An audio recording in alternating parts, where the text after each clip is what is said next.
cerita Jataka yang kelima. Ini Banti akan jelaskan tentang nama Jatakanya adalah Tandula Nali Jataka.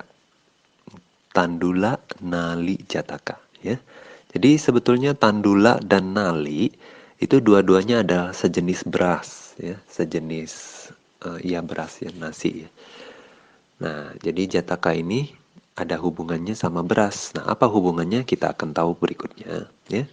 Jadi di zaman Buddha dulu itu ada satu bante namanya Bante Daba Malaputta. Nah, namanya sendiri adalah Bante Daba saja. Mala ini adalah nama suku. Itu misalnya kalau kita ada orang Batak, orang Bugis, orang Chinese, nah kayak gitu. Jadi satu jenis suku ya, Mala. Nah, Puta itu adalah putra. Jadi dia ini anak dari suku Mala, namanya Daba. Nah, dikasihlah nama Bante Daba Malaputa. Karena banyak nama Daba itu murid Buddha, namanya Daba, Daba, Daba gitu. Jadi untuk memisahkan, untuk membedakan yang satu Daba sama yang lain, dikasihlah nama, dipanggillah Daba Malaputa. Nah, waktu Bante Daba Malaputa ini sebetulnya dia jadi arahat dari semenjak umur 7 tahun. Jadi waktu dia masih samanera, dia itu sudah arahat gitu. Nah, waktu dia sudah jadi biku, dia berpikir saya bisa bantu apa ke sangga gitu kan. Nah, jadi dia ini dikasih tugas sama Buddha, yaitu untuk bagian ini kalau misalnya ada undangan makan untuk sangga, misalnya umat datang ke Buddha ngundang atau ke wihara ngundang misalnya ya kan orang ngundang namanya sesuai kemampuan mereka masing-masing. Enggak sekali ngundang kan satu wihara enggak. Jadi misalnya ya di wihara ada 100 orang mereka bisa ngundang misalnya 10 20 biku ya bisa. Nah dia Bante Daba Malaputa ini yang menerima undangan-undangan ini gitu. Jadi biasa umat sudah tahu Bante Daba yang bertugas, jadi umat datang ke Bante Daba, bilang Bante, saya besok atau kapan gitu harinya, saya mau undang 10 biku. Nah Bante Daba ini tugasnya apa? Dia yang bikin ininya list, dia bikin siapa-siapa yang pergi gitu. Jadi giliran dia yang atur. Nah jadi sudah ada aturannya gitu kan ya. Nah, jadi dia tugasnya adalah yang mengatur ini siapa yang pergi, siapa yang pergi, siapa yang pergi. Nah, jadi dengan pengaturan seperti ini ada satu Bante dia nggak suka. Namanya Bante Lalu Dayi. Lalu Dayi. Nah, Bante Lalu Dayi ini agak notorious, agak apa ya? Image-nya kurang bagus juga. Dia sering bikin problem di uh, ada beberapa peraturan Winaya juga turun karena si Bante Laludai ini. Nah, jadi Bante Laludai ini intinya dia nggak sukalah sama cara pengaturan Bante Daba. Menurut dia itu uh, kurang menguntungkan pihak dia, grup dia gitu. Jadi dia menganjurkan, mengajukan diri untuk jadi yang bertugas. Nah dia bilang udah Daba nggak usah tugas lagi, saya yang tugas gitu.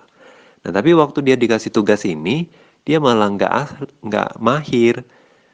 Terus cetananya nggak bagus, niatnya nggak bagus. Dia itu nanti orang-orang yang temenan sama dia, yang deket sama dia aja, yang dia suruh pergi terus gitu, terima undangan makan di luar gitu. Jadi dia ini kurang adil dalam membuat pengaturan seperti itu. Nah, jadi atas dasar cerita inilah Buddha mau menjelaskan tentang Jataka ini. Nah, jadi ini latar belakangnya. Nah, jadi cerita Jatakanya adalah dulu ya seperti biasa ya di kota Varanasi itu ada satu raja namanya Brahmadatta. Ya, Brahmadatta, Raja Brahmadatta ini dia ada punya menteri. Menterinya ini tugasnya apa? Tugasnya itu memberi harga menteri ini. Jadi kalau raja mau beli sesuatu gitu ya, nah nanti dia panggil menteri ini, coba kamu tafsir ya, ditafsir nih harganya berapa ini. Nah, gitu ya. Jadi ada menteri penafsir harga ya, katakanlah kita panggil menteri penafsir harga. Nah, jadi eh, menteri ini dia tuh bijaksana. Selalu kalau nafsir harga itu adil gitu, sesuai. Kasih harga yang sesuai gitu. Nah, terus tapi si raja ini, raja sendiri tuh lobanya besar, serakah ya. Dia nggak suka si menteri ini kalau menafsir harga itu. Nah, jadi dia nggak, karena nggak suka dia berhentiin. Terus dia sembarang aja pilih orang yang lewat di depan kerajaannya tuh dia bilang, udah kamu aja jadi menteri penafsir harga. Nah, gitu. Jadi ya udah, sekarang menteri penafsir harganya udah orang baru kan. Nah tapi orang ini nggak tahu apa-apa. Nah, nggak ngerti, nggak mahir juga, nggak adil. Nah tapi dia pinter. Dia pinter apa? Pinter cari muka raja. Nah jadi dia kalau menafsir harga itu selalu sesuai dengan apa yang raja mau. Jadi raja tafsir berapa, dia tafsir berapa gitu. Nah, jadi raja senang lah sama dia kan, karena selalu sesuai sama apa yang diharapkan raja gitu. Nah, satu hari itu ada orang pedagang kuda ya, pedagang kuda, satu orang pedagang kuda, dia datang dari negara namanya Uttara Patha. Dari negara Uttara Patha. Nah, tukang kuda ini dia bawa 500 kuda. Dia mau jual ke raja. Nah, raja mau beli kan, terus dia panggil lah menteri yang baru ini untuk tafsir harga. Nah, menteri baru ini dia tafsir harga berapa? Oh, 500 kuda ini seharga eh, sepertiga kilo beras. Dia kasih harga sepertiga kilo beras sama nilainya dengan 500 kuda, dia bilang. Terus tukang jual kuda, pedagang kuda yang mana senang. Hah, murah sekali 500 kudanya dijual seharga sepertiga kilo beras. Jadi dia juga nggak berani lawan raja pula. Tapi dia juga nggak puas dengan harga itu. Nah dia pergi, si tukang kuda ini, dia pergi ke menteri yang lama. Terus dia ceritalah, saya dapat harga begini dari menteri yang baru, begini-begini. Terus menteri yang lama kan, yang bijaksana itu, dia kasih saran ke si pedagang kuda. Gimana kasih sarannya? Nah, jadi si penjual kuda besoknya dia datang lagi ke raja. Nah, bersama menteri yang baru ya, menteri yang bodoh yang kasih harganya tidak adil itu. Nah, sama berdua kan sama menteri yang baru itu, dia pergi menghadap raja. Terus dia bersujud kan. Terus dia bilang ke raja, "Raja, saya sudah tahu kemarin 500 kuda saya dinilai seharga sepertiga kilo beras. Nah, tapi saya mau tahu dulu, sepertiga kilo beras itu bisa beli apa saya?" Nah, dia tanya raja. Terus raja suruh si menteri baru kan kasih harga. Coba kamu kasih tahu dia, sepertiga kilo beras itu bisa beli apa? Nah, si menteri baru dia pikir, oh, kalau saya kasih harga nilai yang kecil kan dia pasti nggak mau jual 500 kudanya. Nah, akhirnya dia bilang apa?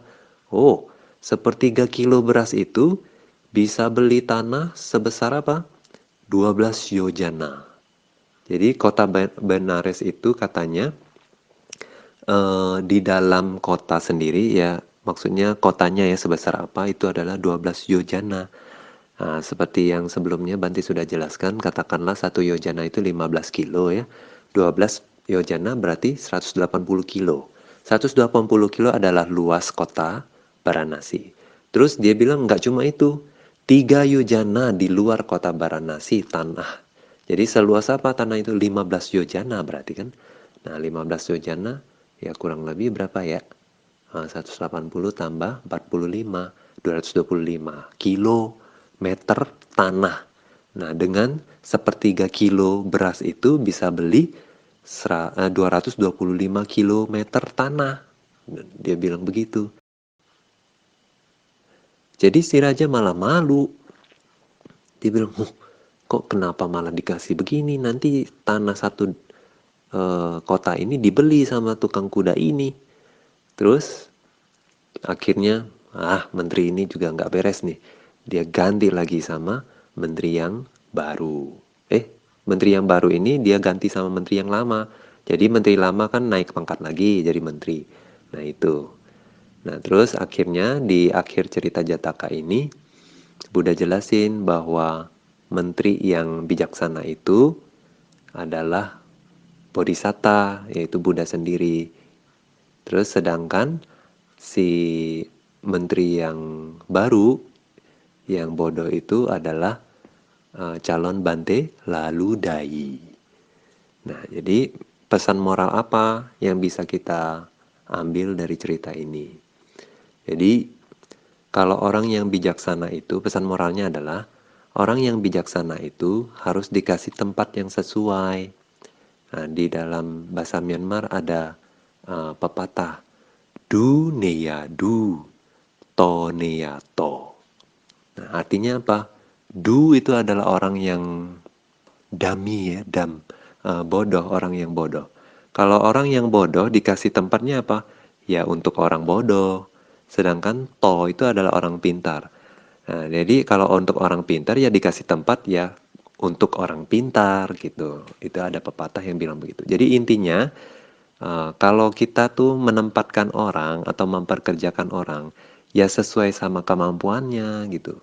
Kalau orang yang bijaksana ya jangan dikasih uh, kerjaan yang mudah atau kerjaan yang orang bodoh aja bisa ngerjain gitu. Jadi sayang orang bijaksana ini, ya. Jadi dia nggak bisa mengeluarkan semua kemampuannya juga. Nah, terus orang yang bijaksana itu ya harus ditempatkan di tempat yang sesuai. Kemudian orang yang serakah itu ya, kenapa orang itu serakah? Karena ya kebutuhan batinnya itu uh, menguasai dia itu. Nah, karena tertutup oleh kebutuhan batin itu, dia itu sering berpikiran yang salah. Nah, kalau dia berpikiran yang salah ya, untuk dirinya sendiri dia nggak bisa kasih manfaat, apalagi untuk orang lain. Gitu. Nah, ini pesan moral yang kedua.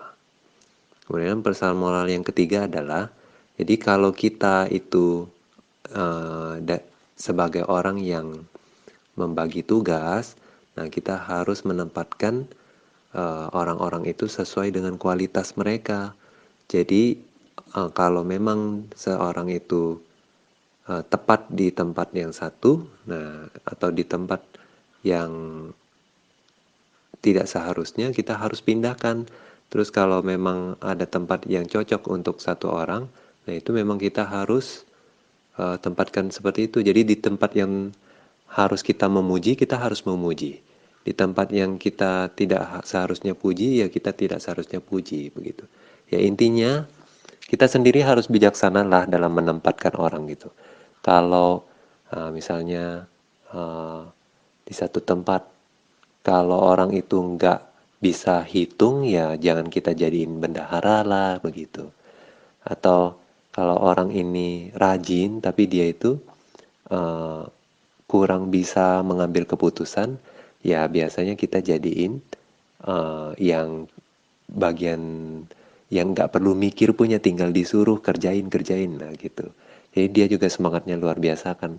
Nah, jadi intinya kalau orang bijaksana ya taruh di tempat yang bijaksana. Tergantung kualitasnya kita harus menilai orang dan kita harus menempatkan orang. Nah itu adalah pesan moralnya ya. Jadi dua jataka ini Bante kasih dalam waktu 1 hari ya. Sadu.